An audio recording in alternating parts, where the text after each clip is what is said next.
원죄와 자범죄에 대한 이야기를 하겠습니다. 그냥 죄라고 해버리면 그냥 죄 지었구나라고 생각하는데 좀 구분해서 모든 인간은 원죄가 있고 자범죄가 있습니다. 자, 오늘도 또 우리가 성경 말씀을 암송하는데요. 먼저 지지난주에 요한복음 8장 44절이죠. 너희는 너희 아비 마귀에게서 났으니 너희 아비의 욕심대로 너희도 행하고자 하느니라. 그는 처음부터 살인한 자요 진리가 그 속에 없으므로 진리에 서지 못하고 거짓을 말할 때마다 제 것으로 말하나니 이는 그가 거짓말쟁이요 거짓의 아비가 되었습니다. 요한복음 8장 44절 말씀. 또 요한복음 10장 10절 말씀요. 도둑이 오는 것은 도둑질하고 죽이고 멸망시키려는 것뿐이요. 내가 온 것은 양으로 생명을 얻게 하고 더 풍성히 얻게 하려는 것이라. 요한복음 10장 10절 말씀.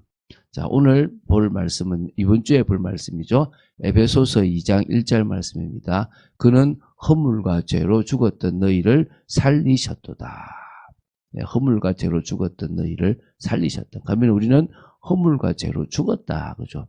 허물과 죄가 비슷한 단어가 써있지만 뭐 구분한다면 우리가 과실하는 것들은 죄 짓는 것들이 대부분 다 자범죄고 또 이게 다 그런 거지만 또 원죄도 있다라고 보셔도 되겠죠. 그죠? 자, 그러면 이제 서론을 좀 보겠는데요. 죄에 대한 이해를 좀 해야 됩니다. 여러분, 죄가 이렇게 하나님께서 만드신 공의롭고 완전하신 이 세계에 어떻게 죄가 들어왔느냐. 하나님은 자유의지를 인간에게만 주신 게 아니라 천사에게도 주셨어요. 그래서 그 천사가 먼저 하나님처럼 되려고 교만했다라고 이사야 14장 12절부터 15절이나 에스겔 28장 10절부터 17절에 요한계시록 12장 7절부터 9절에 나온다고 우리 미리 봤습니다. 그래서 사단이 교만으로 하나님께 반역하였고 그 후에 인간을 유혹하여 죄에 빠뜨리게 되었다 그랬죠. 그리고 나서 이제 그 사단에 의해서 마귀에 의해서 인간이 타락하게 되었습니다. 그게 창세기 3장 1절부터 6절이고 그래서 그 로마서 5장 12절에 있는 것처럼 한 사람으로 말미암아 범죄하여 모든 사람에게 죄가 들어오게 된 이유가 되겠죠. 그럼 죄의 정의가 뭐냐? 죄는요, 하마르티아, 관역에서 벗어났다 이런 개념인데요. 더 쉽게 좀 설명을 하면 하나님의 법을 어겼다, 범했다. 그래서 요한일서 3장 4절에 보면요, 죄는 불법이에요. 그러니까 법을 어겼다는 거예요, 불법.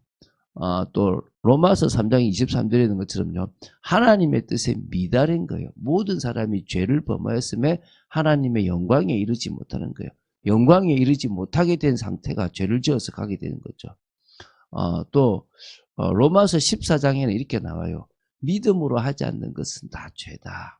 그래서 결국 믿음으로 하지 않는 것이라고도 볼 수가 있고요. 또 야고보서 4장 17절에는요. 선을 행하지 않는 것도 죄다 그래요. 죄라고 하는 것은 여러 설명들을 할 수가 있습니다. 단어로 말하면 설명할 수 있는 게 많은데요. 의미로 말한다면 법을 범하는 것, 하나님의 그 뜻에 미달하는 것, 믿음으로 하지 않는 것, 선을 행하지 않는 것 등이라고 했습니다. 그럼 죄의 본질은 뭐냐면 결국 죄는요.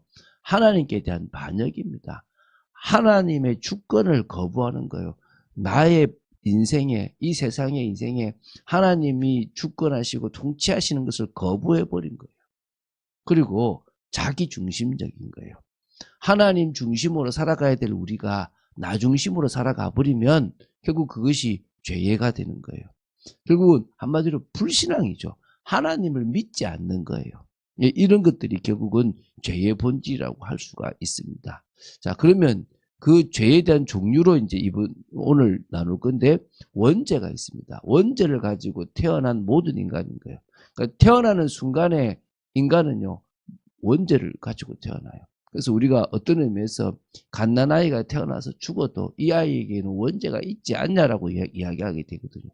과거에 우리가 유럽 쪽에서는 아이가 태어나서 죽으면 믿음의 가정의 아이는 지옥 가지 않는다 이런 식의 이야기를 하게 되는데요. 함부로 우리가 말할 수는 없을 것 같아요. 뭐라고. 그러나 모든 인간이 원죄를 가지고 태어났다는 것은 사실이에요. 이게 부인할 수 없는 거잖아요. 그죠? 그래서 원죄를 모르기 때문에 인간이 헛된 노력을 하고 있는 거예요. 인간이 하고 있는 노력이 왜 헛되냐? 아무리 노력해도 원죄를 해결할 수가 없어요. 인간이 종교적으로 뭔가를 아무리 몸부림치고 신에 가까이 가고 싶어도요, 인간의 방법으로는 원죄를 해결할 수가 없습니다. 철학, 아무리 고민해도 안 돼요. 지금 착하게 살아도 과거에 지었던 원죄는 해결되지 않는 거예요.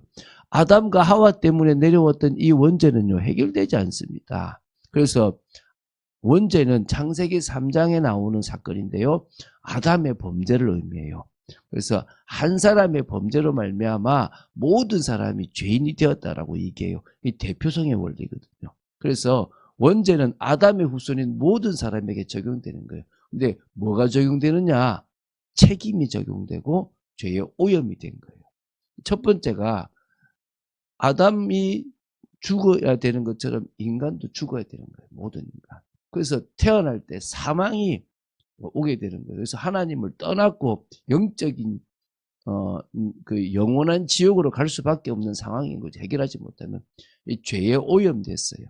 그래서 이미 살아가는 자체가 자꾸 죄를 퍼뜨리게 되는 거예요. 자범죄를 지을 수밖에 없는 존재가 되었다는 거예요. 그래서 자범죄를 지을 수밖에 없는 모든 인간인 거예요. 이 말은 원죄로 인해서 죄인이 되었다는 거예요. 그래서 성경이 말하는 죄와 세상이 말하는 죄는 달라요. 세상이 말하는 죄는 너는 죄를 지었으니까 죄인이야 라고 이야기를 합니다. 근데 성경은 뭐라 그래요? 너는 죄인으로 태어났기 때문에 죄를 짓는 거야, 이렇게 얘기하는 거예요. 그래서 저의 행위와 상관없이 이미 나는 죄인으로 태어난 거예요. 이 원죄예요. 그런데 내 행위도 깨끗하냐? 그러지 않아요. 나는 이미 죄에 오염이 됐어요. 제가 감기 걸렸다면요, 제가 말할 때마다 감기균이 퍼지고, 제가 뭔가 물건을 만질 때마다 감기균이 퍼지잖아요.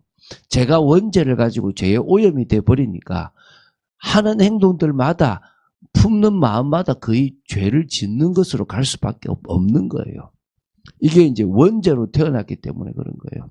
이게 되게 성경이 말하는 죄가 이 죄인으로 태어났기 때문에 너는 죄를 짓는 거예요. 그래서 인간이 평생 짓는 자범죄는요, 셀 수도 없이 많은 거예요. 자, 생각해 봅시다.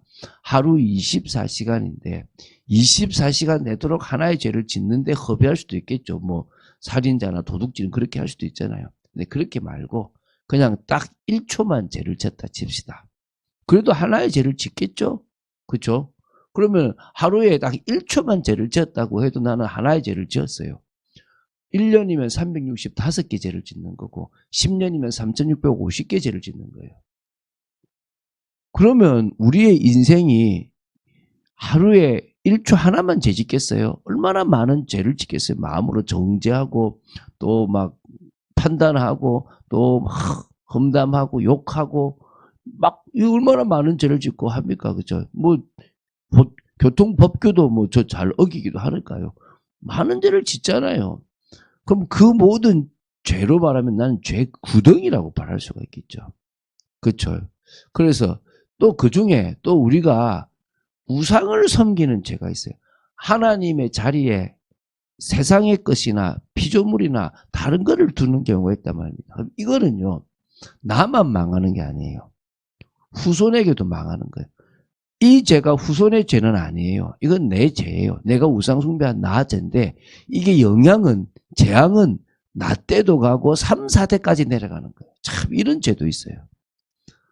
나만 망하는 게 아니에요. 우상 숭배는요, 3, 4대 망해요. 왜 제사 지내지 말라고 하냐면요, 그 제사는 복 받으려고 짓는 건데 그게 3, 4대까지 저주가 내려오는 거예요. 그래서 하지 말라는 거예요. 그리고 가장 큰 죄가 뭐냐? 하나님을 창조주로, 하나님을 참신으로 인정하지 않는 게 가장 큰 죄예요.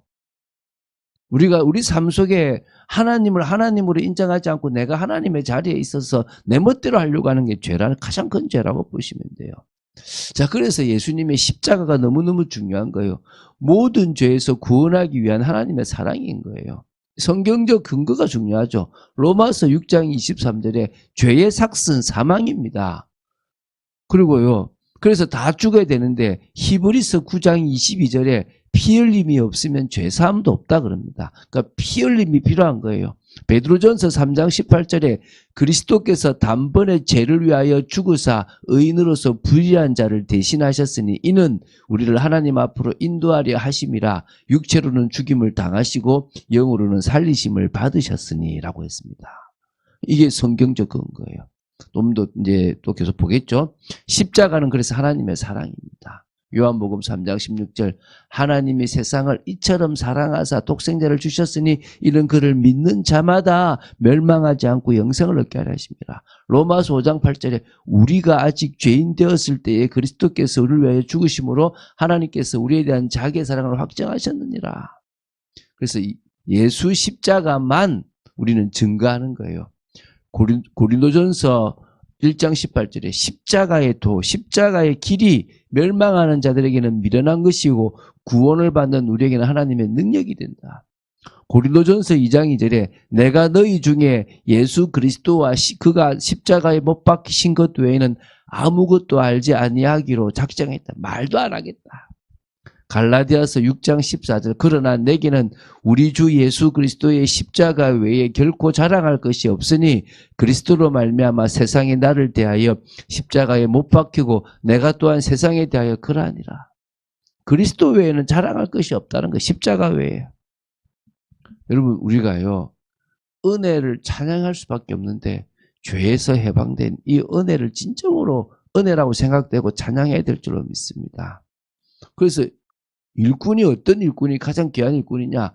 그 은혜에 대한 감사와 찬양이 있고 그래서 헌신하는 일꾼이에요. 다른 게 아니라 십자가의 그 은혜, 십자가의 그 사랑. 그게 모든 성도의 가장 근간이 되어야 될 줄로 믿습니다. 오늘도 그런 축복을 누리게 되기 바랍니다. 자, 에베소서 2장 1절 그는 허물과 죄로 죽었던 너희를 살리셨도다. 에베소서 2장 1절 말씀. 이번 주에 짧죠? 근데 계속 우리가 이 말씀을 우리의 것으로 만들어야 될 줄로 믿습니다. 그런 축복을 누리는 여러분 되시기를 주 예수 그리스도 이름으로 축원드립니다. 주는 그리스도시요 살아계신 하나님의 아들이심을 고백합니다. 오늘 저희들이 또 짧은 시간 말씀을 나누었습니다. 이 말씀을 통해서 죄에 대하여 또 여러 원죄와 자범죄에 대해서 기본적으로 알고 정말 우리가 죄인으로 태어났다라는 사실 속에서 그리스도의 십자가 아니면 안 된다는 참은혜를 받는 저희들 되도록 지켜주시옵소서. 주 예수 그리스도 이름으로 기도드립니다. 아멘.